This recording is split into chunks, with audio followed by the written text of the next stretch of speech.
श्रीमद् भागवतम स्कंद प्रथम अध्याय 5। श्री नारद मुनि द्वारा श्री व्यासदेव को श्रीमद् भागवतम के विषय में आदेश। अर्थ, शब्दार्थ, अनुवाद एवं तात्पर्य एसी भक्तिवेदांत स्वामी प्रभुपाद द्वारा। नैष्कर्म्यम अप्युच्युत भाववर्जितं न शोभते ज्ञानमलं निरञ्जनं कुतः पुनः शाश्वतपत्रमीश्वरे न चार्पितं कर्म यदप्यकारणं। नैष्कर्म्यम आत्म साक्षात्कार, सकाम कर्मों के बंधन से मुक्त होकर, अपि के बावजूद, अच्युत अमोघ श्री भगवान, भाव विचार, वर्जितम विहीन से रहित, न नहीं, शोभते अच्छा लगता है, ज्ञानम दिव्य ज्ञान, अलम धीरे धीरे, निरंजनम उपाधियों से रहित, कुतः कहाँ है, पुनः फिर, शाश्वत निरंतर, अभद्रम अहितकर अशुभ, ईश्वरे ईश्वर के प्रति, न नहीं, च तथा अर्पितम अर्पित किया हुआ, कर्म यद्यपि जो है, कारणम निष्काम। बहुत ही अद्भुत श्लोक है ये, तो हम ध्यान से इसका अनुवाद एवं तात्पर्य सुनेंगे। आत्म साक्षात्कार का ज्ञान समस्त भौतिक आसक्ति से रहित होने पर भी शोभा नहीं देता। यदि वो अच्युत ईश्वर के भाव से शून्य हो तो फिर उन सकाम कर्मों से तो क्या लाभ, यदि वे श्री भगवान की भक्ति के लिए काम न आ सके और जो स्वभावतः प्रारब्ध से ही दुखप्रद तथा क्षणिक होते हैं। तात्पर्य, जैसा कि ऊपर कहा गया है, न केवल श्री भगवान की दिव्य महिमा से विहीन सामान्य साहित्य भर्त्सना के योग्य है, अपितु भक्तिमय सेवा से विहीन निराकार ब्रह्म विषयक वैदिक साहित्य तथा चिंतन भी भर्त्सना के योग्य है। यदि उपयुक्त आधार पर निराकार ब्रह्म के चिंतन की भर्त्सना की जा सकती है तो सामान्य सकाम कर्म के विषय में क्या कहा जाए, जो भक्ति के उद्देश्य की पूर्ति करने वाला है ही नहीं। ऐसे तार्किक ज्ञान तथा सकाम कर्म से किसी को सिद्धि प्राप्ति नहीं हो सकती।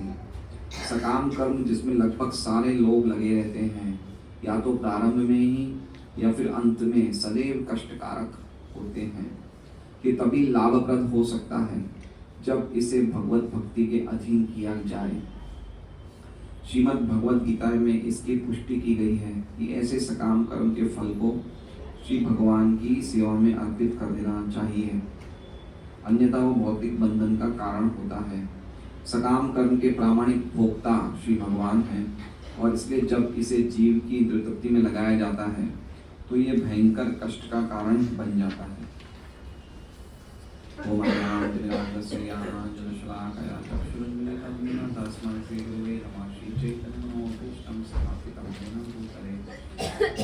स्वयं रूप गदामयी सुगदान्ति नमन्यं श्रीगुरो श्रीतं पदकमलं श्रीगुरुनैषमां सर्वदातं सैगन्धगुणाकान्वितं तं सजीवं साद्वैतं सावधूतं परिगणसहितं कृष्णचैतन्यदेवं श्रीराधा कृष्णपादान् सैगन्धलता श्रीशाखान्वितंश्च। हरे कृष्णा कृष्ण कृष्ण हरे हरे, हरे राम राम राम हरे हरे। नैष्कर्म्यम अप्युच्युत भाववर्जितं न शोभते ज्ञानम अलम निरंजनं कुतः पुनः शाश्वतभद्रमीश्वरे न चार्पितं कर्म यदप्य कारणं। आत्म साक्षात्कार का ज्ञान समस्त भौतिक आसक्ति से रहित होने पर भी शोभा नहीं देता। यदि वो अच्युत ईश्वर के भाव से शून्य हो तो फिर उन सकाम कर्मों से क्या लाभ है, यदि वे श्री भगवान की भक्ति के लिए काम न आ सके और जो स्वभावतः प्रारब्ध से ही दुखप्रद तथा क्षणिक होते हैं।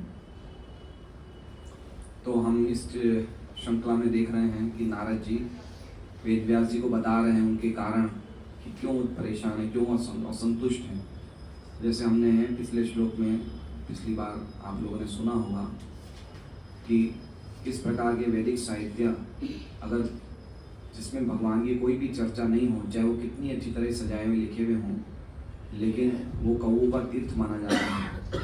उसके विपरीत अगर कुछ ऐसे भगवान की भक्ति के साहित्य हों जिनमें अगर कोई ग्रामेटिकल मिस्टेक भी हो, व्याकरण कोई त्रुटि भी हो, लेकिन अगर उसमें भगवान का साहित्य से ओतप्रोत है तो जो समझदार लोग हैं उसको सुनते हैं, उसको कीर्तन करते हैं और उसको स्वीकार करते हैं। तो इसके आगे नारद जी कह रहे हैं, अभी बहुत ज़बरदस्त श्लोक है, इसमें थोड़ा सा हमें समझना चाहिए कि सबसे पहला शब्द है नैष्कर्म्यम।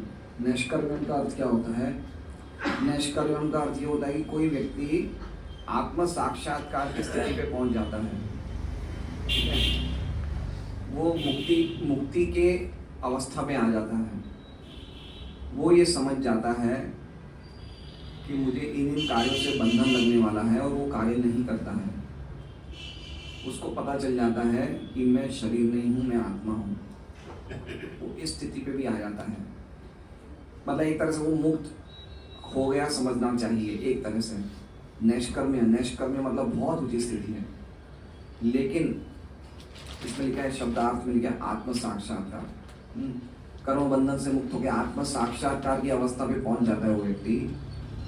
लेकिन उसके बावजूद भी अगर वो अच्युत भाव वर्जितम, नैष्कर्म्यम प्राप्त कर लिया, नैष्कर्म्यम अपि मतलब नैष्कर्म्यम प्राप्त करने के बावजूद, अपि मतलब बावजूद, ठीक है, नैष्कर्म्यम प्राप्त करने के बावजूद अगर लेकिन वो अच्युत भाव वर्जितम, अच्युत मतलब भगवान, भाव मतलब भगवान की भक्ति या भगवान के लिए एक भावना होना, जैसे हम बोलते हैं कृष्ण भावना। भाव मतलब भगवान के लिए कोई श्रद्धा होना, भावना होना, भक्ति होना। भगवान के भाव से अगर वो वर्जित है, वर्जित मतलब रहित है, हम बोलते हैं ना इस व्यक्ति को, ये व्यक्ति को अंदर आने से वर्जित है, मतलब अंदर नहीं आ सकता। तो अगर हमने नैष्कर्म्य प्राप्त कर लिया है, हमने आत्म साक्षात्कार की स्थिति पे पहुंच गए हैं, लेकिन हमारे हृदय में भगवान की भक्ति का कोई भाव नहीं है, तो इसमें क्या कहते हैं, न शोभते, वो शोभा नहीं देता है। ऐसा ज्ञान शोभा नहीं देता है। अलम निरंजनम, निरंजनम का पता है? निरंजनम, अंजन मतलब काजल या लेपना, लेपन, ठीक है। तो ये शरीर क्या है? ये एक तरह का लेप है हमारे ऊपर, उपाधियां हैं, ठीक है। या तो हम अपने आप को मारवाड़ी समझते हैं या भारतीय समझते हैं, या हम अपने आप को शरीर समझते हैं। ये सब क्या है? ये सब लेपन है। ये सब क्या है? अंजन, ठीक है, अंजन हो गया। ये क्या लिखा है? निरंजन। निरंजन मतलब कोई व्यक्ति ने ऐसा ज्ञान भी प्राप्त कर लिया है जिससे कि वो निरंजन बन गया। निरंजन मतलब वो अपनी उपाधि से मुक्त हो गया है। वो इस उपाधि से मुक्त हो गया है कि मैं ये शरीर हूँ, मैं ये फलाना व्यक्ति हूँ, मैं ये, उस उपाधि से वो व्यक्ति मुक्त हो गया है। वो बिल्कुल निरंजन हो गया है ज्ञान से। ऐसे ज्ञान के मार्ग से वो निरंजन हो गया है, वो नैष्कर्म्यों को प्राप्त हो चुका है। लेकिन फिर भी अगर वो भगवान अच्युत की भक्ति से रहित हो तो शोभा नहीं देता। शोभा नहीं देता का क्या है? क्या चीज में शोभा नहीं देता भाई? शोभा नहीं देता मतलब आप उसमें प्रवेश करो ऐसे मार्ग में, नैष्कर्म्य के मार्ग में या निरंजन के मार्ग में प्रवेश करना, उसमें रहना और उसे निकल जाना, तीनों ही अवस्था में शोभा नहीं देता है। और अंततः जो उसका रिजल्ट है उसमें भी शोभा नहीं देता है। तो ये आसान अवस्था नहीं है, बहुत ऊंची अवस्था है ये अवस्था के लिए तो हम कोई सोच ही नहीं सकता आज की तारीख में। मतलब हम लोग, मतलब हम तो अलग ही मार्ग में हैं, भक्ति के मार्ग में, लेकिन कोई सामान्य व्यक्ति सोच नहीं सकता है कि मैं ज्ञान के मार्ग पे चलूं। क्यों? क्योंकि वो शोभा नहीं देता है। जो शोभा नहीं देता है उसके मैं बताऊंगा क्या, प्रवेश करने में, रहने में और निकलने में, तीनों अवस्थाओं में शोभा नहीं देता है। तो पहली दो लाइन समझ गए हम, नैष्कर्म्यम अपि अच्युत भाव वर्जितम न शोभते ज्ञानम अलम निरंजनम, कि ऐसा ज्ञान जिससे हमने अपने आप को उपाधियों से मुक्त कर लिया है, ऐसा निष्कर्मिया जिससे हमने आत्म साक्षात्कार की अवस्था में भी पहुंच गए हैं, लेकिन अगर इसमें भगवान की भक्ति की कोई भावना नहीं है, या तो समझ लीजिए कि ऐसे व्यक्ति जो इस अवस्था में पहुंच गए हैं उनको यही नहीं पता कि भगवान की भक्ति करनी चाहिए, या फिर पता है तो उसके बावजूद जानबूझ के भगवान के रूप को तिरस्कार करते हैं।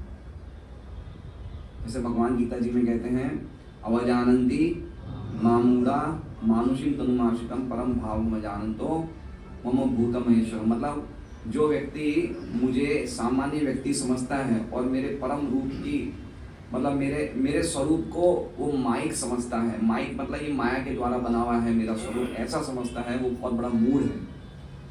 तो ये जो पहली दो लाइनें हैं ये ऐसे लोगों के बारे में हैं जो ज्ञानी हैं, जो बहुत तपस्याओं में बहुत ऊंचे हैं, इंद्रियों का संयम कर रहे हैं, ज्ञानी हैं, तपस्या में बहुत ऊंचे हैं, हर प्रकार से एक बहुत ही कड़क जीवन जी रहे हैं, कठोर जीवन जी रहे हैं, लेकिन उनके मन में भगवान की भक्ति की कोई भावना नहीं है, तो ऐसा जीवन भी शोभा नहीं देता। क्यों? क्योंकि ऐसे जीवन से भी वो मुक्ति को प्राप्त नहीं कर सकता है। शोभायमान मतलब वो मोक्ष को प्राप्त नहीं कर सकता है। अगर प्राप्त कर भी लिया तो एवरी चांस है, हर प्रकार की संभावना कि वो वापस नीचे गिर जाएगा। आरुवे कक्षेण परम पदम तथा पदंति अधो नादृत युष्मद अंगयम। आरुवे कक्षेण, आरुवे मतलब आरोहण करते हैं हम, आरोहण करते जैसे कोई व्यक्ति मान लीजिए कोई बहुत ऊंचा पर्वत है, उस पर आरोहण कर रहा है, चढ़ रहा है, रोज चढ़ रहा है, धीरे धीरे जाके वो हिमालय पे पहुंचता है, और हिमालय पे पहुंचने के बाद क्या होता है, वो फिसल के नीचे गिर जाता है। तो जो व्यक्ति आरुह्य कृष्ण परम पदम तथा पतंति अधो नाद्रत युष्मद अंग्रह, मेरे जो दो चरण कमल, ब्रह्मा जी कह रहे हैं भगवान आपके जो दो चरण कमल को प्रति जिसकी मन में कोई श्रद्धा भावना नहीं है, वो व्यक्ति यद्यपि तपस्याएं करके इतना ऊपर आरोहण भी कर लेगा, लेकिन उसके बाद भी पतंति अधो, वो पतंति अधो नीचे गिर जाएगा, है ना।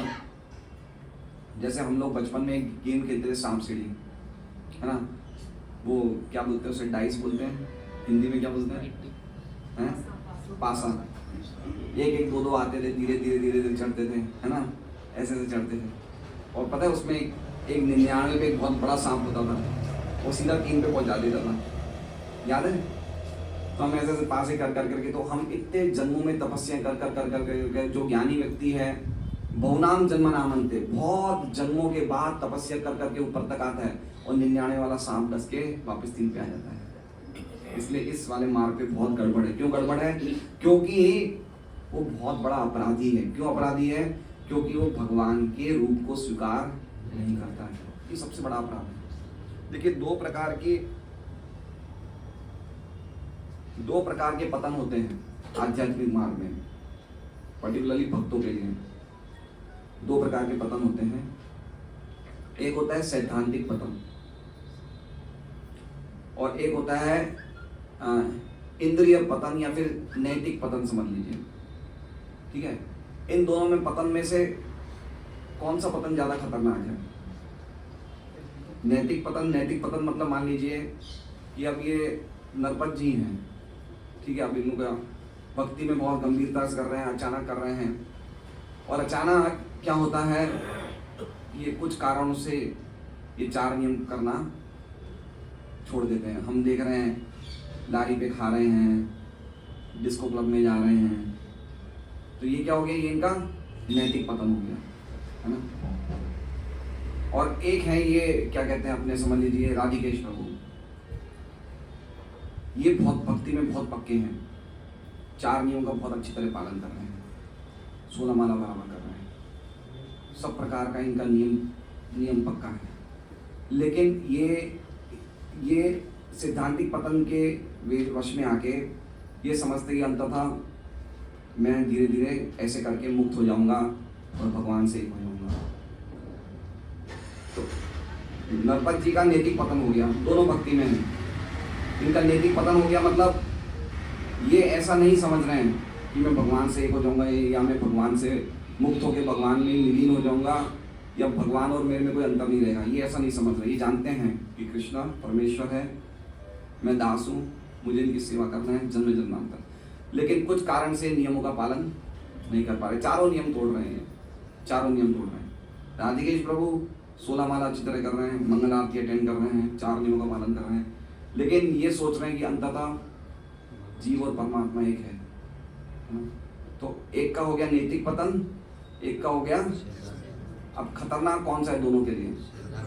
सैद्धांतिक पतन, है ना।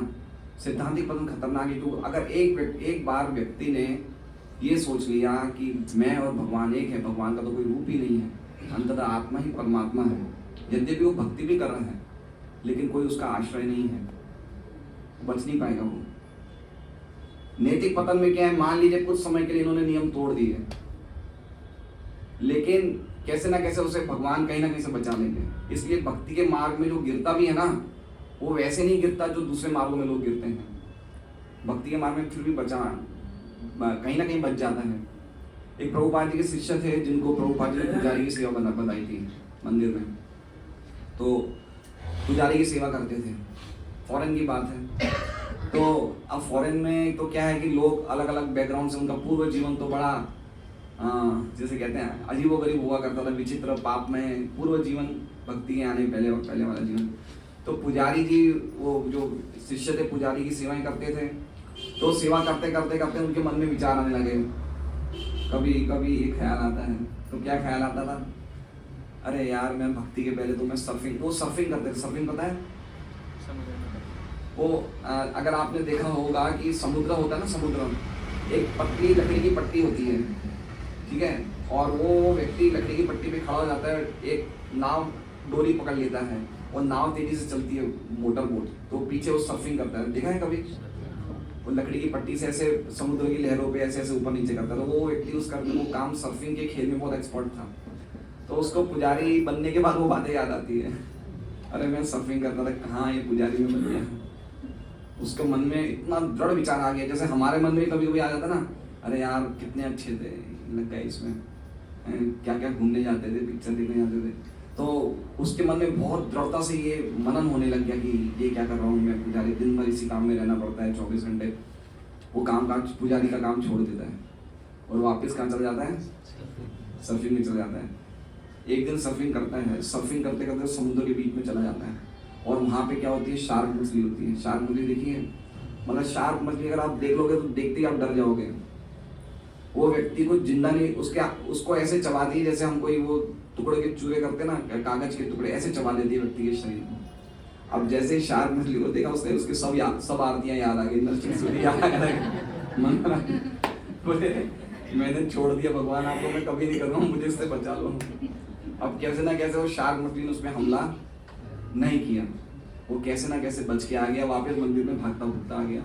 प्रेसिडेंट ने पूछा कहाँ गए थे तुम, तो मन ही मन में बोला ये मत पूछो कहाँ गए थे, लेकिन अब मैं आगे से कहीं नहीं जाऊंगा। ठीक है, तो कहने वाला कि भगवान ने उसकी व्यवस्था कर ली। भगवान अगर कोई भक्त कैसे ना कैसे कोई च्युत भी हो जाता है अपने मार्ग से, तो भगवान कैसे ना कैसे उसे बचा लेते हैं। नैतिक पतन वाले की फिर भी बचान है, उसकी स्थिति है बचने की, लेकिन जो सैद्धांतिक पतन हो जाता है उसकी स्थिति बहुत खराब होती है, उसको भगवान का आश्रय नहीं मिलता, क्योंकि वो जो सब कुछ देने वाले हैं, जो इस जगत के स्वामी है, उसी को तुम कह रहे हो उसके हाथ नहीं है पैर नहीं, तो भगवान कैसे सहन करेंगे? जो व्यक्ति सब कुछ दे रहे हैं, इतने करुणाशाली, इतने करुणावान है, इतना सुंदर स्वरूप है, और उसको हम कह रहे हैं कि इसका कोई रूप ही नहीं है, या इसका रूप जो है माया का बना हुआ है, या सत्वगुण का विकार है, या फिर हम ही परमात्मा है, अभी हम आत्मा है, ऐसे व्यक्तियों को फिर भगवान कहाँ से उसको आश्रय देंगे? इसलिए उसका बचना मुश्किल है। तो जो पहली 2 लाइन है वो ये बता रही है कि अगर कोई व्यक्ति इतना ज्ञानी है, इतनी ऊंची स्थिति में पहुंच गया, लेकिन फिर भी उसके गिरने के पूरे चांस है। तो ये हम समझ गए पहली 2 लाइन, नैष्कर्म्यम अपि अच्युत भाव वर्जितम न शोभते ज्ञानम अलम निरंजनम। वो अच्छा नहीं लगता ज्ञान, कोई शोभा नहीं देता वो। तो अच्छा, घुसने में भी देख लीजिए आप, अगर कोई व्यक्ति ज्ञान मार्ग में जाना चाहे तो बहुत रिस्ट्रिक्शंस हैं। अगर हम यहाँ दरवाजे पे लिख देंगे कि ज्ञान मार्ग में कोई मैथुन जीवन नहीं होता है, पता है आपको, कोई प्रकार की इंद्र तृप्ति नहीं, अगर हम यहाँ दरवाजे पे लिख दें कितने लोग आएंगे? अगर ये लिख दिया जाए, अगर हम पहले ही 4 नियम लिख दें यहाँ पे, कितने लोग आएंगे? कि ये 4 नियम भाई जो फॉलो करे नहीं करेगा वो अंदर नहीं घुस सकता है, कोई आएगा ही नहीं। ये 4 नियम फॉलो करना मुश्किल है। ज्ञान मार्ग में पहले नहीं करना है तो आपका प्रवेश है। भक्ति मार्ग में कोई बात नहीं, कर रहे हो कर लो, प्रवेश कर लो पहले, आप समझे? भक्ति मार्ग में क्या, भक्ति मार्ग इतना शक्तिशाली है कि आप प्रवेश तो करो एक बार, धीरे धीरे 4 नियम सही हो जाएंगे आपके। आप प्रवेश कर लो एक बार, आपसे सब कुछ छूट जाएगा, नशा भी छूट जाएगा, मांसाहार भी छूट जाएगा, जुआ सट्टा भी छूट जाएगा, व्यभिचार भी छूट जाएगा, वे स्त्री संग भी छूट जाएगा। प्रवेश तो करो, लेकिन ज्ञान मार्ग में तो प्रवेश ही नहीं है भाई, तो प्रवेश करना मुश्किल है। दूसरा प्रवेश कितना मुश्किल है ज्ञान मार्ग में, बहुत ज़्यादा योग्यताएं चाहिए, बहुत ज़्यादा उसमें क्वालिफिकेशन चाहिए। अब भक्ति मार्ग में एक छोटा बच्चा भी बैठ सकता है ना, उसको कुछ नहीं जानता है, हरे कृष्णा कीर्तन कर सकता है, नाच सकता है। कोई लेडीज जिनकी कोई योग्यता नहीं है, कोई अनपढ़ है, गंवार है, वो भी बैठ सकती है, भगवान का नाम सुन सकती है, कथा सुन सकती है। तो प्रवेश करने में कौन सा सरल है? भक्ति मार्ग सरल, उसमें कोई प्रकार की कोई आपको चाहिए ही नहीं। ज्ञान मार्ग में प्रवेश करना कितना मुश्किल है। तो प्रवेश भी मुश्किल है और रहना भी मुश्किल है। ज्ञान मार्ग में व्यक्ति को अकेला रहना पड़ता है। भक्ति में हम साथ में बैठते तो हैं, कुछ बातें तो करते हैं, कुछ कीर्तन करते हैं, अच्छा लग रहा है नहीं लग रहा है? अच्छा बताइए, प्रसाद लेना अच्छा लगता नहीं लगता है? वो ज्ञानी क्या खाएगा, क्या खाएगा? हमें कुछ अच्छा खाना है तो भगवान को भोग लगा के खा तो सकते हैं, पनीर की सब्जी खा लो, छोले भटूरे खा लो, कुछ तो खाओ। और ज्ञानी तो हर चीज को त्याग देता है, बोले ये माया है, ये माया है, इससे दूर रहना, इससे दूर, वो क्या खाएगा वो? आप समझे? तो प्रवेश मुश्किल, मेंटेनेंस मुश्किल। कब तक आप बिना भगवान के रूप को तो आप माया समझ रहे हो, किसके सामने प्रणाम करोगे, मंगल आरती कहाँ जाओगे, कहाँ सत्संग में जाओगे, है क्या करेगा व्यक्ति? कुछ करेगा, उसके पास कोई एक्टिविटी नहीं है। देखिए, ज्ञान मार्ग में ब्रह्म का साक्षात्कार होने के बावजूद भी खतरा है, और भक्ति मार्ग में अभी तक तो हमें भगवान का साक्षात्कार हुआ ही नहीं, फिर भी एंजॉयमेंट है। एंजॉयमेंट है नहीं है? हम क्या कर रहे हैं? सुन रहे हैं, कथा सुन रहे हैं, प्रसाद ले रहे हैं, कोई दिक्कत है क्या इसमें? कोई तपस्या है क्या इसमें? कुछ नहीं है। हम गीता पढ़ते हैं, भागवत पढ़ते हैं, अच्छा लग रहा है हमें। अभी तक तो हमने साक्षात्कार नहीं किया कि हम भगवान के नित्य अंश हैं और भगवान साक्षात, अभी तो वो भी हमने भगवान के दर्शन नहीं किए। भगवान के दर्शन, भगवान के साक्षात्कार करने के पहले ही मार्ग इतना अच्छा लग रहा है, तो जब हो जाएगा तो कितना अच्छा लगेगा। और ज्ञान के मार्ग में ब्रह्म की साक्षात्कार होने के बावजूद भी हमें डर लगा रहता है, तो फिर साधना काल में कितना खतरा है। समझ रहे बात को? तो हम देख सकते हैं। और तीसरी बात क्या है कि ज्ञानी गिरता है ना तो उसे बचाने वाला कोई नहीं है। भक्त गिरता है ना तो उसे बचाने के लिए स्वयं भगवान है। जैसे मान लीजिए, कभी कभी हम देखते हैं कि 15-20 माले की बिल्डिंगें बनती हैं, तो जो ऊपर वाले माले पे काम करते हैं ना, तो क्या करते हैं, वो नीचे बीच में एक नेट बिछा देते हैं। हम देखते हैं बहुत सारी, हम जाते हैं डिंडोली कूड़ा, तो नीचे बीच में नेट होता है। मान लो कोई गिर भी गया तो नेट पे तो गिरेगा, नीचे नहीं गिरेगा। तो भक्ति क्या? भक्ति एक नेट है। अरे आप कैसे ना कैसे गिर जाओ, लेकिन नेट पे रहोगे। लेकिन ज्ञानी है क्या? वो नेट वेट कुछ सीधा गिरेगा, कोई हाथ पैर कुछ नहीं बचेंगे ना। और भक्ति की विशिष्टता ये है कि ज्ञानी को आकर्षित करती है, लेकिन भक्त ज्ञान से आकर्षित, खाली शुष्क ज्ञान से आकर्षित नहीं होता। देखिए 4 कुमार, फिर ये क्या नव योगेंद्र, सुखदेव गोस्वामी, ये सब ज्ञान के मार्ग पे थे। ये शुरू से भक्त नहीं थे, ये सब ब्रह्मवादी थे। ज्ञान के मार्ग पे भी होने के बावजूद मुक्त थे, ये बिल्कुल मुक्त अवस्था में थे।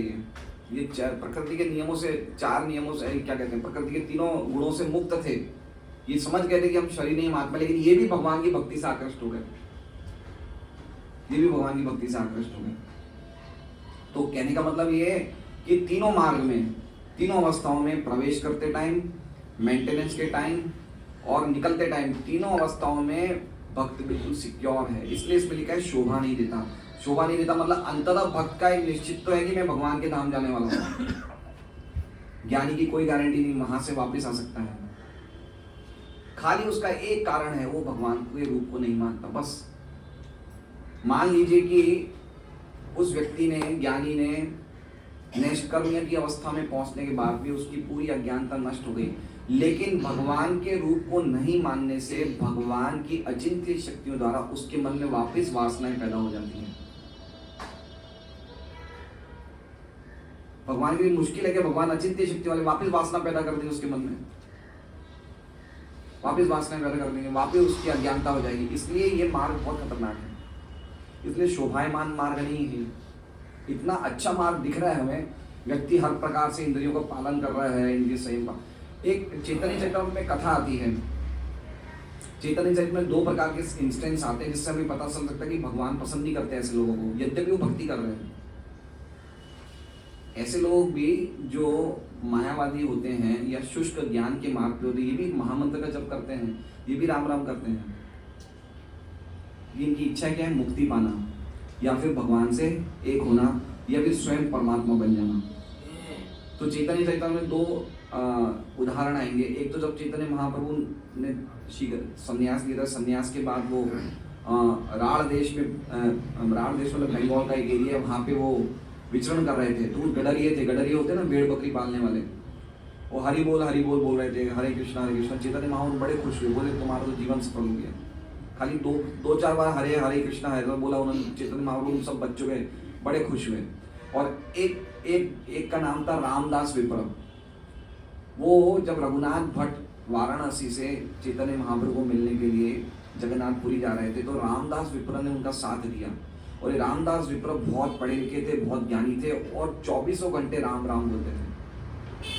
24 घंटे क्या बोलते थे? मतलब राम नाम के उपासक थे, राम नाम राम राम बोले जाते थे, और अच्छे मतलब पंडित थे, ब्राह्मण थे। तो चैतन्य महाप्रभु जैसे ही इन्हें जगन्नाथपुरी में मिलते हैं, जैसे ही देखते हैं, तो चैतन्य महाप्रभु समझ जाते हैं स्वयं भगवान बनना चाहते थे। वो बिल्कुल संतुष्ट नहीं होते उस व्यक्ति से, जो कि उस पूरे टाइम राम का नाम ले रहा था। और एक ऐसे बच्चे थे जो खाली 2-4 बार हरे कृष्णा बोले, चैतन्य महाप्रभु संतुष्ट हो गए। आप समझे? कहने का मतलब ये है कि कुछ ज्ञानी ऐसे होते हैं जो भक्ति का सहारा लेते हैं, लेकिन भक्ति का सहारा क्यों लेते हैं? मुक्ति पाने के लिए। एक बार हम मुक्त हो जाएंगे, या एक बार हम भगवान से एक हो जाएंगे, या एक बार हम आत्मा और परमात्मा में मिल जाएगी, तो हम भक्ति बंद कर देंगे। तो इनकी जो भक्ति होती है, वो भक्ति को भी माया ही समझते हैं, लेकिन उसका सहारा क्यों लिया है? मुक्त होने के लिए। तो ऐसे लोग जो है, उनके लिए ये 2 लाइनें कि वो बिल्कुल शोभा नहीं देती है। इस प्रकार का ज्ञान या इस प्रकार की मिश्रित जो ये माइक भक्ति कर रहे हैं, वो बिल्कुल शोभा नहीं देती। समझ गए इस बात को अच्छी तरह हैं? अब देखिए, अब 2 दूसरी लाइन है। 2 दूसरी लाइन क्या लिखी? कुतः पुनः शाश्वत अभद्रम ईश्वरे। तो ये ज्ञानी जब शोभा नहीं देता, कुतः पुनः, तो उसका तो कहना ही क्या? किसका क्या कहना? शाश्वत, जो हमेशा क्या है? अभद्रम, जो हमेशा ही अभद्र है। क्या हमेशा अभद्र है? न चार्पितम कर्म यद्यप्य कारण। वो कर्म या फिर वो काम जो भगवान को अर्पित नहीं किए गए, वो तो हमेशा से ही अभद्र है। शाश्वत मतलब साधन काल में भी और साध्य काल में भी। ज्ञान का तो पहले 2 लाइन में बता दिया, जो ज्ञान भगवान की भक्ति से रहित है वो शोभा नहीं देता है। अब आखिरी 2 लाइन में क्या लिखा है कि वो कर्म, 2 प्रकार के कर्म है। देखिए आखिरी लाइन है ना, न चार्पितम कर्म यद्यप्य कारणम। तो जो पहला तीसरा शब्द है कर्म, ये कर्म हो गया सकाम कर्म। सकाम कर्म मतलब, सकाम कर्म का अर्थ क्या होता है? सकाम कर्म मतलब स्वर्ग लोक की प्राप्ति के लिए किए गए काम्य कर्म, यानी कि कर्म कांड के अंतर्गत आने वाली क्रियाओं को जो व्यक्ति करता है, वो अंततः कहाँ पहुंच जाता है? स्वर्ग लोक, है ना? ये होता है सकाम कर्म बोलते हैं। और तीसरा क्या लिखा है? यद अपि अकारणम। अकारण मतलब निष्काम कर्म। तो दोनों ही कर्म, सकाम कर्म और निष्काम कर्म, दोनों ही कर्म में अगर ये भगवान को अर्पित नहीं है, तो ये साधन काल में भी शाश्वत और साध्य काल में दोनों में अभद्र हैं। अभद्र मतलब बिल्कुल गए गुजरे हैं। ये बात ही मत करो। ज्ञान की तो बात चलो शोभा नहीं दे, ये तो बिल्कुल ही बात मत करो, है ना? अब हमें समझना चाहिए कि क्यों इनको अभद्र बताया गया है। शाश्वत मतलब हमेशा के लिए इनको अभद्र क्यों बताया गया है? कोई बता सकता है क्यों अभद्र बताया गया है? सकाम कर्म और निष्काम कर्म को क्यों अभद्र बताया गया है? शाश्वत हमेशा के लिए, करते करते भी अभद्र है और जब इनमें सिद्धि मिल जाए तो भी अभद्र है।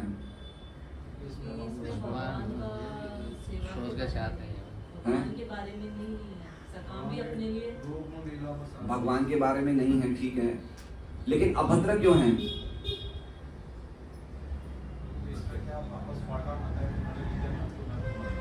वो तो फॉल डाउन तो होता ही है, लेकिन अब शुरू में भी अभद्र है, बाद में भी अभद्र, ऐसा क्यों है? शाश्वत हमेशा अभद्र क्यों है?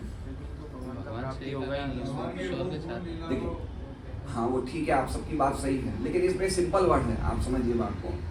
अभद्र क्यों बताया जा रहा है? अभद्र क्यों बताया है कि कर्म कांड के मार्ग पे जो चलता है वो कहीं भी चूक करता है तो उसे स्वर्ग नहीं मिलता है। उसका हित भी नहीं है ना, ये दोनों कर्म करता है तो भी उसका हित नहीं है। वो आप बोल रहे हैं, वो तो वो नहीं समझ रहे हैं ना। समझिए, इसको समझने जैसी बात, आप लोग के जवाब सब सही हैं, गलत नहीं है, लेकिन कैसे समझना चाहिए मैं बताता हूँ। कि मान लीजिए कोई कर्मकांड के मार्ग पे है, तो पहली बात तो अगर उसने ढंग से नहीं किया तो स्वर्ग नहीं गया, तो जो उसने मेहनत करी वो तो बेकार गई। आप मेहनत को देखिए, आगे के रिजल्ट को उसको भगवान की प्राप्ति नहीं होगी, जन्म मृत्यु के चक्र में वो तो है ही है, वो जो आपने कारण बताया वो सब सही है, लेकिन अभद्र इसलिए बोला गया है कि उसने कितनी मेहनत करी, कितनी मेहनत करी उसने, कर्मकांड की विधियों को पालन किया, लेकिन अंत में उसे स्वर्ग नहीं मिला। तो मेहनत करी मतलब, मेहनत करने मतलब साधन मतलब स्वर्ग प्राप्त करने के लिए जो मेहनत करी वो साधन काल में भी गड़बड़ है, कुछ भी गड़बड़ हो सकती है। अगर यज्ञों का, कर्मकांड में कोई भी प्रकार का कहीं भी कोई दोष रह गया, भक्ति में तो आप चलो कोई बात नहीं, एक दिन लेट माला कर ली, जल्दी माला कर ली, कोई दिक्कत नहीं है, इसमें आपने प्रॉपरली उस विधि को पालन नहीं किया तो आपको फल नहीं मिलेगा। हम देखते हैं कहीं कहीं भागवत में भी लिखा है, कुछ मंत्रों का अगर गलत उच्चारण हो जाता है तो लड़का होने वाला था लड़की हो जाती है, भागवतों में ऐसे हैं। हाँ, और उसको क्या कहते हैं, वो जो त्वष्टा थे उन्होंने ऐसा यज्ञ किया था कि मेरा पुत्र इंद्र का शत्रु बने, लेकिन वो ऐसा बना कि इंद्र उसका शत्रु बन गया। देखिए, आप समझे? तो कहीं ना कहीं हम कुछ ना कुछ गड़बड़ कर देंगे। कोई भी व्यक्ति, कोई भी काम जो हम खुद की इंद्रिय तुष्टि के लिए कर रहे हैं, उसकी अगर विधि में कुछ भी गड़बड़ हो जाती है तो उसका फल नहीं मिलता है। तो जो आपने मेहनत करी वो तो बेकार नहीं, कहीं नहीं बेकार। अच्छा, मान लीजिए आपने अच्छी तरह मेहनत करके स्वर्ग प्राप्त कर भी लिया, तो फिर अभद्र क्यों हैं? फिर अभद्र क्यों हैं? आप इंद्र बन गए, फिर अभद्र क्यों हैं? क्योंकि वहां भी कंपटीशन है, वहां भी आपने देखा कभी कभी इंद्र ऋषियों की तपस्या को भंग करने आते हैं, उनको भी डर लगा रहता है। स्वर्ग के राज्य में भी व्यक्ति के मन में द्वेष भावना खत्म नहीं होती है, उसके मन में डर लगा रहता है कि मेरी गलती तो नहीं छीन जाएगी। और ऐसा हुआ है, भागवतम में 9वें स्कंद में राजा नहुष का वर्णन है। वो राजा नहुष ने कुछ व्यभिचार किया था, स्वर्ग लोक में वो सांप बन गए थे, सुना? ये याति वाले अध्याय में है ये, तो सांप बन गए, स्वर्ग लोक में सांप बन गए। अरे स्वर्ग लोक चले गए, अब क्यों सांप बने भाई? मतलब ऐसा नहीं है कि आपने अगर स्वर्ग लोक की प्राप्ति नहीं करनी अच्छे कर्म करके तो वहां खतरा नहीं है, वहां भी खतरा है। इंद्र को भी डर लगा रहता है, मेरे कंपटीशन में कोई, कंपटीशन की भावना वहां भी है, डर की भावना वहां भी है। हम देखते हैं कितनी बार भागवतम में कितनी बार असुर हमला करते थे, देवता लोग भागते भागते भगवान के प्रणाम करते, स्तुतियां करते, तो वहां भी डर है। एक तो एक प्रकरण है गीता महात्म्य में है, गीता महात्म्य में लिखा है कि इंद्र अपने राज्य पे सिंहासन पे बैठे थे, जितने में इंद्र को तुरंत हटा दिया गया और दूसरा व्यक्ति इंद्र बन गया। तो जब दूसरा व्यक्ति जो इंद्र बनता है, देखा तो इसके चौगड़ों में तो ना तो कोई यज्ञ है ना कोई तपस्या, क्यों बन गया? उसने खाली गीता के 18वें श्लोक के 5 श्लोक पढ़ लिया 18वें अध्याय के, तो वो इंद्र बन गया। तो भक्तों के लिए इंद्र बनना बहुत मुश्किल नहीं है, सरल है। हम बनना नहीं चाहते, वो बात अलग है। हम जानते हैं वहां पे कितनी गड़बड़ियां चल रही है, इसलिए भक्त नहीं चाहते हैं कि हम देवता बने या स्वर्ग जाएं, वो शुद्ध भक्ति के मार्ग में जाना चाहते हैं। इसलिए पॉइंट ये है कि शाश्वत अभद्रम ईश्वर है, मतलब अभद्र है स्वर्ग जाने में भी और वहां पहुंचने के बाद भी। पॉइंट समझ रहे हैं आप? पहले तो बहुत मुश्किल है कर्मकांड करना, आज की तारीख में प्रॉपर वे से कर्मकांड करना भी मुश्किल है। अरे आज की तारीख में स्वर्ग जाने की इच्छा ही नहीं किसी की, आप किसी से पूछ लो, बच्चे क्या तैयारी कर रहे हैं? कह रहे हैं MBA के लिए तैयार कर रहे हैं, MBBS के लिए। कोई बोल रहा है स्वर्ग के लिए तैयारी कर रहे हैं? कोई बोलता है कि हम स्वर्ग के लिए तैयारी कर रहे हैं? किसी के मन में भावना ही नहीं आती हमारा बच्चा NIT कर रहा है, कोटा गया, एलन पढ़ने के लिए गया। हम नहीं बोलते ना हम किसकी तैयारी कर रहे हैं? इन चीजों की तैयारी। स्वर्ग जाने के पहले तो कोई तैयारी कर ही नहीं रहा है, कर भी रहा है तो फिर उसके लिए पास प्रॉपर वो ही नहीं है, तो पहले भी अभद्र है, वहां पहुंचने वाले भी अभद्र है। तो ये क्या हो गया? ये कर्म हो गया जो हमें ऊंचे लोगों में ले जा रहा है। अब जो हम कर्म कर रहे हैं वो कितने अभद्र है जो हम इस भौतिक जगत में कर रहे हैं। कर्म कांड में व्यक्ति फिर भी पाप तो नहीं करता, हम भौतिक जगत में क्या कर रहे हैं? सुबह 8-9 बजे उठ रहे हैं, कोई खाने का ठिकाना नहीं, कोई सोने का ठिकाना नहीं, कोई नहाने का ठिकाना नहीं, कोई रात को कोई भी काम कर। अब ये कितने अभद्र कर्म है बताइए? है नहीं है अभद्र? ये करने में भी अभद्र है और इससे प्राप्त होने वाला। अच्छा मान लीजिए हम व्यापार करते हैं, है ना, कितनी मेहनत करते हैं सब। यहाँ पे कितने व्यापारी हैं, सुबह से लेकर रात तक कितने झूठ बोलने पड़ते हैं, कितने गलत काम करने पड़ते हैं। तो भद्र है अभद्र है? ये क्या है? ये अभद्र। ये व्यक्ति को नौकरी के लिए कहीं भी 30 किलोमीटर जाना पड़ता है, 25 किलोमीटर जाना पड़ता है, नहीं चाहते हुए भी सेठ के कहने पे 4 दिन बाहर घूमना पड़ता है। तो ये भद्र है अभद्र है? कितना मेहनत है, गधे की तरह वो करना है, अभद्र है नहीं है? ये भी तो कर्म है। ये कर्म क्या है? भौतिक जगत में देखिए 2 प्रकार के कर्म हैं। एक कर्म हमें स्वर्ग ले जाता है, दूसरे कर्म ऐसे हैं जो हमें इसी भौतिक जगत में ऊंचा स्टैंडर्ड बताता है। अच्छा बंगला, अच्छा गाड़ी, अच्छी रेपुटेशन। तो ये प्राप्त करने में कोई ऐसी चीजें प्राप्त कोई बिना मेहनत के होती है क्या? होती है बिना मेहनत के? नहीं होती है। कितनी मेहनत करनी पड़ती है। और मान लो अगर मिल भी गई तो कब तक रहेगी?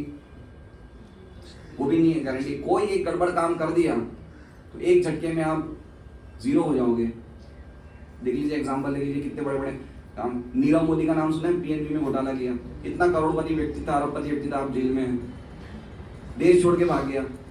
विजय माल्या देख लीजिए, इनके क्या रुपयों की कमी थी, फिर भी गलत काम करते हैं।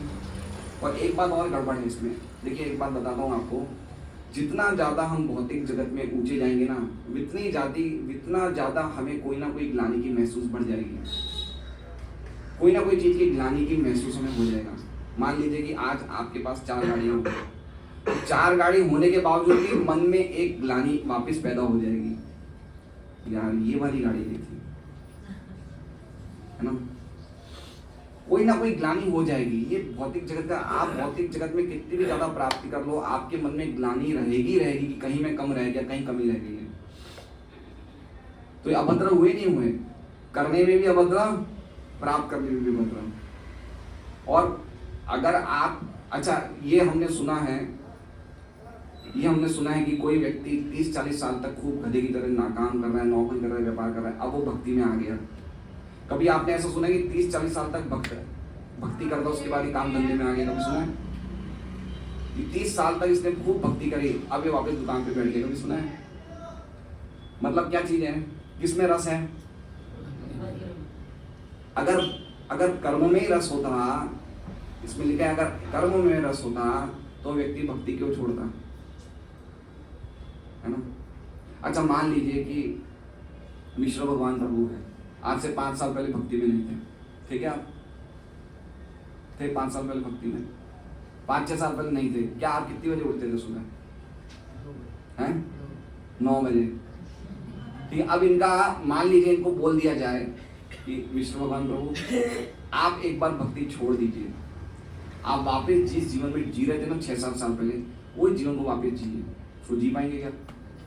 वो सोच भी नहीं सकते। अगर इन्होंने थोड़ी सी भी भक्ति में इनको रस मिला होगा तो ये सोच नहीं सकते कि मैं वापस वो जीवन कैसे जी सकता हूँ। वो सोच ही नहीं सकते कि ऐसा कैसा जीवन होगा जिसमें मैं मंगल आरती के लिए नहीं उठ पा रहा हूँ, 16 माला नहीं कर पा रहा हूँ। वो 2-4 दिन कैसे ना कैसे रह जाएंगे बिना भक्ति, लेकिन 5वें दिन आएंगे ही वापस भक्ति में। 5 दिन रह जाएंगे, दुकान जाना है 8 बजे, 9 बजे उठेंगे, 10-11 पेपर पढ़ेंगे, दुकान जाएंगे, कुछ नहीं करेंगे, टीवी देखेंगे, रात को कहीं पिक्चर चल जाएंगे, लारी पे खा लेंगे। कितने दिन करेंगे? 4-5 दिन करेंगे, वापिस को अरे यार मैंने बहुत जोरदार चीज छोड़ दी मैंने। उनका मन करेगा ही नहीं इन सब कामों में। इसलिए क्या चीज भद्र है और क्या अभद्र है ना। इसलिए दिखाया देखिए नारद जी कितना स्ट्रेट फॉरवर्ड कह रहे हैं, आप ज्ञान के मार्ग पे जाओ, कर्म के मार्ग पे जाओ, दोनों में ना तो कोई शोभा है ना कोई भद्र है। मन ही नहीं करेगा आपको। अगर कोई व्यक्ति थोड़ी सी भी अच्छी तरह भक्ति करेगा, उसे और कोई काम में मन नहीं करेगा, वो बस यही चाहेगा कि मैं भगवान के बारे में और सुनूं और कुछ बोलूं और मैं जप करूं, कहीं यात्रा में जाऊं, कहीं सत्संग में जाऊं, उसके मन में यही सब आएगा। और कर्म करते करते आप रात के 9-10 बजे कब मैं घर जाऊं, आपको मन ही नहीं करेगा, आपको और काम करने का मन नहीं करेगा।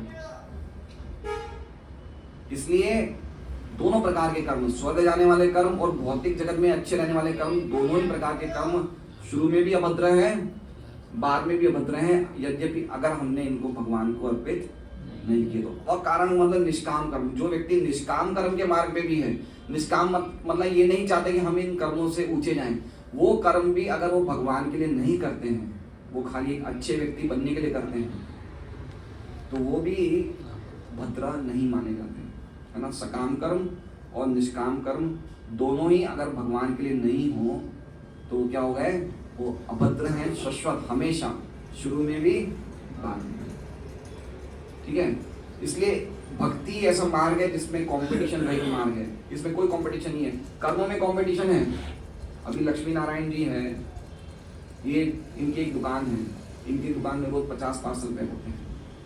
इनके पड़ोस में एक दुकान खुल गई, वो 60 पार्सल पैक हो रहे हैं, इनके मन में चिंता चालू हो जाएगी, इसके 60 पार्सल क्यों पैक हो रहे हैं। अब वो ये नहीं देख रहे मेरे तो 50 हो रहे हैं, उसके क्यों 10 ज्यादा हो रहे हैं, ये सो नहीं पाएंगे, टेंशन हो जाएगा, चिंता हो जाएगी। क्यों? क्योंकि कर्म के मार्ग पे कंपटीशन रहता है, स्वर्ग में भी और यहाँ भी कंपटीशन है, नहीं है, पक्की बात है, कंपटीशन है। अब आप भक्ति में देख लो, भक्ति में मान लो अगर ये हर्ष 3:30 बजे उठता है और मैं 5 बजे उठा हूँ, तो मुझे कभी चिंता होगी या मुझे द्वेष होगा कि ये 3:30 बजे क्यों उठता है? वो खुश होगा भक्ति के मार्ग में, अरे यार ये तो बहुत अच्छी भक्ति कर रहा है ना। भक्ति के मार्ग में हम एक दूसरे को खुश होंगे कि भाई तुम ज्यादा भक्ति कर रहे हो। कोई ऐसा दुखी होता है या उसको नींद नहीं आती कि भाई ये क्यों ज्यादा भक्ति कर रहा है, ये तो 3 बजे उठ रहा है, मैं 5 बजे उठ रहा हूँ, उसको द्वेष होता है, उससे कंपटीशन होता है? नहीं होता है, उसको खुशी होती है, अरे वाह। तो ये डिफरेंस है। रूप गोस्वामी जगन्नाथपुरी में रूप गोस्वामी गए थे, तो चैतन्य महाप्रभु रथ यात्रा में नृत्य करते टाइम एक बहुत सुंदर श्लोक गाते थे, और वो श्लोक क्या था, वो ये बताता था कि एक कुंवारा लड़का और एक कुंवारी लड़की जब मिलते हैं तो ये याद करते कि हम वही रातों में मिलते थे, वही सुहानी रातें थी, वही कदम के पेड़ की खुशबू थी, अब वो कब आएगी रातें, तो ऐसे मिलते, ऐसे एक श्लोक होते। तो उस श्लोक का कोई नहीं समझ आता कि क्या बोल रहे हैं चैतन्य महाप्रभु। तो एक साल जब रूप गोस्वामी जाते हैं तो वो समझ जाते हैं चैतन्य महाप्रभु श्लोक क्यों बोल रहे हैं, और वो इसी श्लोक को सुन के एक और श्लोक बना देते हैं जिसमें बताते हैं कि ये राधा रानी का भाव है। ये बहुत सुंदर श्लोक है वो दोनों श्लोक। और वो श्लोक रूप गोस्वामी लिख के हरिदास ठाकुर की कुटिया में रहते थे जगन्नाथपुरी में, एक कुटिया के उस पे टपरी में रख देते हैं और स्नान करने समुद्र में चले जाते हैं। चैतन्य महाप्रभु आते हैं, वो उनके हाथ में वो पर्ची लग जाती है और ये श्लोक देखते हैं, तो वो देखते हैं कि रूप गोस्वामी मेरे मन की बात कैसे जान गया। तो स्वरूप गोस्वामी पास में थे, स्वरूप गोस्वामी मतलब चैतन्य महाप्रभु बिल्कुल राइट हैंड। तो चैतन्य महाप्रभु से पूछो, चैतन्य महाप्रभु से बोलते कि स्वरूप ये रूप गोस्वामी मेरे मन की बात कैसे जान गया। तो स्वरूप गोस्वामी बहुत खुश हुए। स्वरूप गोस्वामी बहुत सीनियर डिवोटी, रूप गोस्वामी बिल्कुल नए डिवोटी थे। तो स्वरूप गोस्वामी ने द्वेष नहीं किया कि चैतन्य महाप्रभु पे क्यों इतना खुश हुए। स्वरूप गोस्वामी बोले कि हे गौरांग, जिस पे आपकी कृपा हो जाए वो कुछ क्या नहीं कर सकता है। तो पुराने भक्त नए भक्तों की प्रगति में खुश होते हैं, उनमें ऐसा जिसमें ईर्ष्या हो, ऐसा कंपटीशन की भावना नहीं होती। तो हम देख सकते हैं, इसलिए इसमें लिखा गया है कि हर प्रकार से भक्ति को किए हुए, भक्ति के बिना किए हुए कोई भी कार्य है वो ना तो शोभा देते हैं और ना ही वो भद्र होते हैं। तो आप समझ गए आप ये चारों लाइनों का मतलब, नैष्कर्म्यम अपि अच्युत भाव वर्जितम न शोभते ज्ञानमलम निरंजनम कुतः पुनः शश्वत भद्रमीश्वरे न चार्पितम कर्म यद्यप्रिय। समझिए मतलब कर्म या ज्ञान या नैष्कर्म्य जो भी है, अगर आपके मन में भक्ति की भावना नहीं है, कोई प्रकार का इसमें कोई शोभा नहीं। और नाम जी कितना जबरदस्त श्लोक बोल रहे हैं, क्या भक्ति का उन्होंने ग्लोरीफाई किया है भगवान की, कितनी जबरदस्त ग्लोरिफिकेशन किया। अब हम एक बार अनुवाद पढ़ लेते हैं। आत्म साक्षात्कार का ज्ञान समस्त भौतिक आसक्ति से रहित होने पर भी शोभा नहीं देता यदि वो अच्युत ईश्वर के भाव से शून्य हो। अब इसमें हम जैनियों को मान सकते हैं, जो जैनी साधु होते हैं ना, संन्यास को क्या लेते हैं, दीक्षा ले लेते हैं, घूम रहे हैं, कोई भगवान की भक्ति की भावना नहीं है, कुछ नहीं है, तपस्याएं कर रहे हैं, जबरदस्त तपस्याएं कर रहे हैं, ऐसे खींच रहे हैं, बाल खींच रहे हैं, बहुत लोग ऐसे मार्ग पे हैं। ये क्या कहते हैं, कौन सा ये प्रजापिता ब्रह्म कुमारी वाला मार्ग है, क्या बोलते हैं इन्हें? नहीं, वो क्या, ओम शांति। ओम शांति, ओम शांति। ये सब को हम अच्युत भाव वर्जितम समझ सकते हैं। इनमें कोई भी भगवान की भक्ति की भावना नहीं है। ये भी तपस्या कर रहे हैं, लेकिन इनकी तपस्या की कोई कीमत नहीं, शून्य है ये सब। इसमें लिखा है शून्य है सब, कोई इनकी कीमत ही नहीं है। तो फिर उन सकाम कर्मों से क्या लाभ है यदि वे श्री भगवान की भक्ति के लिए काम ना आ सके, और जो स्वभाव तो प्रारब्ध से दुखप्रद तथा क्षणिक होते हैं। अब ये देखिए, क्षणिक का मतलब समझ रहे हैं आप? क्षणिक मतलब इसमें लिखा है कि अगर कोई इंद्र भी बन जाए तो वो भी सुख कितना है? चलो मान लो दुखप्रद नहीं मानते हो, तुम्हें कोई दुख नहीं लगता इंद्र बनने में, चलो कोई कंपटीशन हो गया, ठीक है, एक बार के लिए बन गए, सांप बन गए, चूहे बन गए, है तो ये स्वर्गलोक में, लेकिन कब तक रहोगे? क्षणिक लिखा है इसमें। क्षणिक मतलब शाश्वत काल के कंपैरिजन में इंद्र का राज्य, इंद्र कितने कब तक राज्य करता है? एक मनवंतर तक है। ब्रह्मा जी की आयु कितनी है? ब्रह्मा जी का दिन कितना है? 12 घंटे 432 करोड़ साल, 24 घंटे 864 करोड़ साल। ऐसे वो 100 साल तक जीते हैं, लेकिन उनकी उम्र को भी क्या कहा गया है? भगवत गीता के 8वें अध्याय के 15वें श्लोक में पढ़ लेना। ब्रह्मा जी उम्र क्या है? समुद्र में वो क्या बोलते हैं, बबल को हिंदी में बुलबुल के समान है ब्रह्मा जी का जीवन। तो ब्रह्मा जी के जीवन में कितने इंद्र आते हैं? कितने इंद्र आते हैं? निराधार माता जी 14 इंद्र, 14 इंद्रों का राज्य बदलता है, 14 ब्रह्मा, 14 इंद्र, है ना? तो इंद्र का आपको मिल भी जाए सुख तो कितना क्षणिक है। हमें क्षणिक नहीं पता चलता है, लेकिन हमें पता चलना चाहिए कि ये इतना क्षणिक है। जैसे मान लीजिए, हमें याद है हम सब छोटे थे, स्कूल में बच्चे थे, है ना? हम जब कोई बूढ़े व्यक्ति को देखते थे या जवान व्यक्ति को देखते थे तो हमें क्या लगता था? अरे अभी थोड़ी बनने वाले हैं, अभी बाद में बनेंगे, बहुत टाइम है। हम बन गए ना? बन गए ना? टाइम लगा? कैसे टाइम निकल गया? हमने सोचा नहीं था कि बचपन में हमारे इतनी जल्दी सफेद बाल होंगे, वो आ गए ना? देखिए क्या जबरदस्त तरीके से टाइम ऐसे निकल रहा है, इतना क्षणिक टाइम है। और जो व्यक्ति भोग में लगा है उसका टाइम तो बहुत जल्दी निकलता है। आप देखिए, अभी हम लोग घड़ी को देख रहे हैं, क्यों? क्योंकि हम तपस्या कर रहे हैं, बैठे हुए हैं। जब हमें होटल में खाएंगे या इंद्रवृत्ति करेंगे तब हम टाइम नहीं देखते हैं। नहीं देखते। हमें अच्छा लगता है ना, तो टाइम बहुत जल्दी निकलता है। अभी हमारा एक मिनट निकलना मुश्किल, कब क्लास पूरी होगी, कब प्रसाद आएगा। लेकिन जो भोगी व्यक्ति होता है उसका टाइम कैसे निकलता है पता नहीं चलता है। भागवत में बहुत जगह इंस्टेंस है, जो व्यक्ति इंद्रवृत्ति में लगा हुआ है उसको पता ही चलता है। देखिए 2 चीजों में टाइम कैसे निकलता है हमें परवाह ही नहीं है, खाने में और सोने में, है ना? सोने में, खाने में हमारा रोज कितना टाइम जा रहा है, हम गिनते हैं कितना टाइम जा रहा है। तो हमारी उम्र कितनी क्षणिक है। अभी हम पलक झपकते हम जवान हो गए, पलक झपकते बुढ़े हो गए, पलक झपकते हमें ये अभी भी हम नहीं सोच रहे हैं कि मृत्यु तो बाद में आएगी, लेकिन पलक झपकती आ जाएगी। एक झटके में कोई बीमार पड़ा, हार्ट अटैक आया, गया, उड़ गया। तो इसलिए लिखा है कि क्षणिक है, प्रारंभ से दुखप्रद तथा क्षणिक, इसकी कोई कीमत नहीं है, कुछ कैरी फॉरवर्ड नहीं मिल रहा है इसमें। अल्टीमेटली श्रम ही है ये। आप इतनी मेहनत कर रहे हो फिर वापस नीचे गिर जाओगे, क्या फायदा? बताइए, अभी हम कोई दुकान पे जा रहे हैं, इतनी मेहनत करके इतना इकट्ठा कर रहे हैं, इतना इकट्ठा कर रहे हैं, और जब बाद में मृत्यु के बाद पता चलेगा कुछ नहीं जा रहा है, कैसा लगेगा?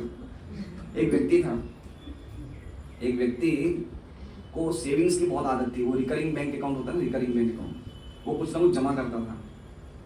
आज इतना करूंगा, आज इतना। तो उसने बचपन से ही आदत सीखी थी कि मैं रोज हर महीने इतना पैसा जमा करूंगा रिकरिंग बैंक अकाउंट में।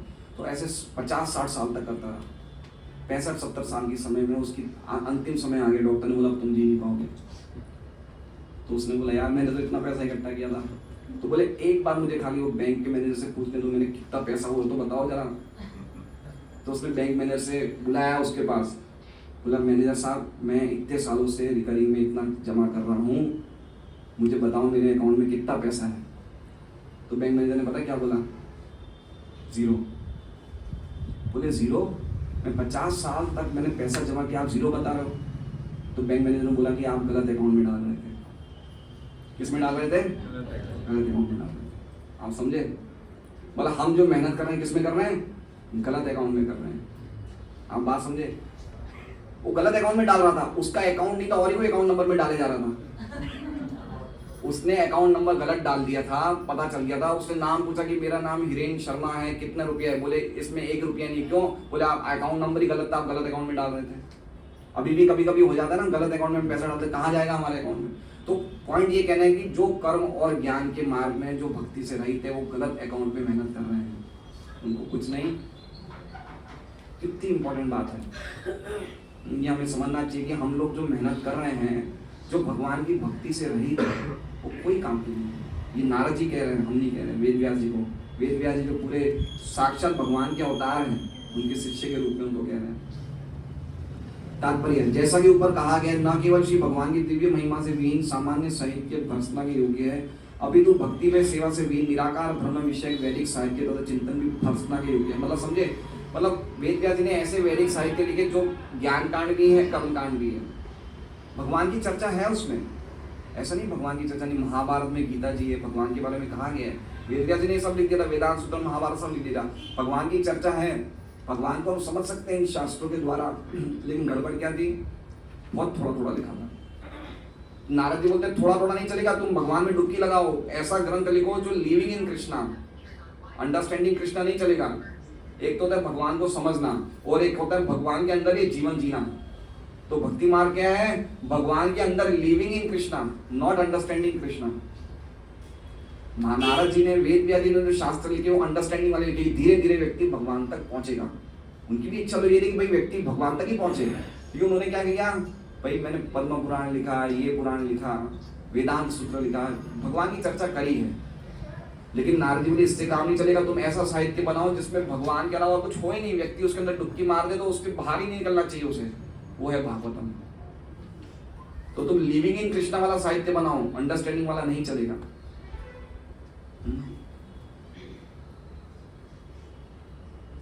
तो उस सामान्य सकाम करने विषय में क्या कहा जाए जो भक्ति के उद्देश्य की पूर्ति करने वाला है ही नहीं। ऐसे तार्किक ज्ञान तथा सकाम कर्म से किसी को सिद्धि प्राप्त नहीं हो सकती है। सकाम कर्म जिसमें लगभग सारे लोग लगे रहते हैं, ये तो प्रारंभ में या फिर अंत में सदैव कष्टकारक देखते हम देख ही रहे हैं, लगभग सब लोग लगे हुए हैं इसमें। ज्ञान की तो बात छोड़ दिए, ज्ञान के तो कोई लेना देना नहीं है। सब सकाम कर्म में लगे नहीं लगे, सब लोग लगे हुए हैं।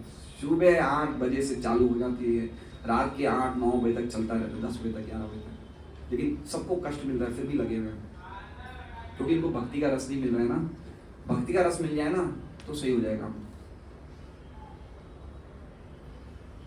ये तभी लाभप्रद हो सकता है जब इसे भगवत भक्ति के अधीन किया। देखिए लिखा है, नारद जी कह रहे हैं तभी लाभप्रद हो सकता है कि हम भक्ति में जुड़ जाए कैसे न कैसे। श्रीमद् भगवद गीता में इसकी पुष्टि की गई। ऐसे सकाम कर्म के फल को श्री भगवान की सेवा में अर्पित कर देना चाहिए, अन्यथा वो भौतिक बंधन का कारण होता है। सकाम कर्म के प्रामाणिक भोक्ता कौन है? भगवान है। और इसलिए जब इसे जीव की इंद्रिय तृप्ति में लगाया जाता है तो ये भयंकर कष्ट का कारण बन जाता है। क्या लिखा है? आखिरी वर्ड क्या है? भयंकर कष्ट का कारण बन जाता है।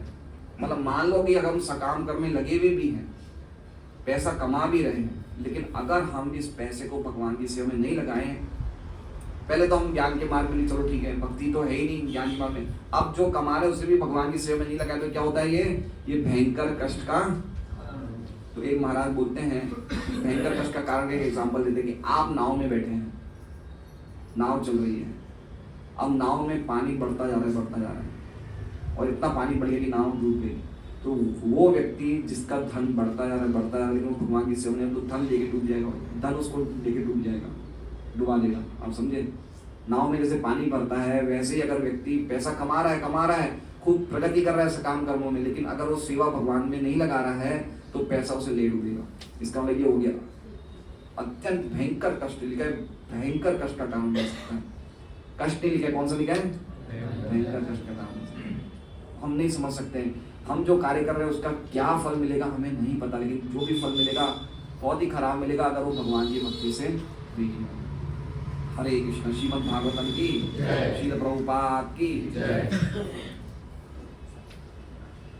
कोई प्रश्न है तो पूछ सकते हैं।